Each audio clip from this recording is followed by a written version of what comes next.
To make a graphite transfer, the first thing you're going to want to do is take your screenshot image of your map, your street view, so that you're able to see the streets and the roads.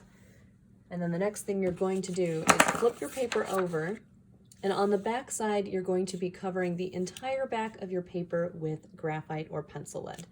So I'm going to use the side of my pencil to do this.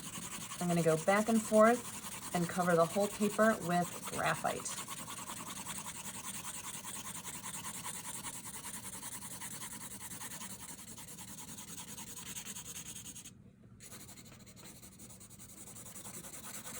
You don't have to press very hard to do this, just hard enough to get the graphite onto your paper.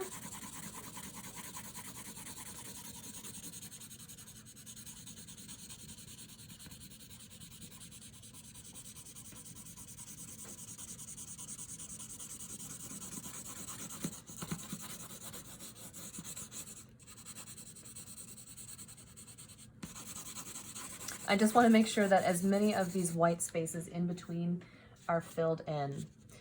That way, when I'm doing my transfer and tracing over the streets later, I don't have a lot of white gaps or spaces. All right, the next step is to take another sheet of paper and place it underneath my graphite transfer paper. So on the back of this, you can see the graphite. I've already started to do a graphite transfer, so I'm going to try to line this up as best as I can. And then I'm going to go over all of my street lines using a ballpoint pen, which looks like this. It has a hard tip to it, and it's going to help make the transfer work much more effectively. So if I trace over these streets, for this I am pressing pretty hard. I'm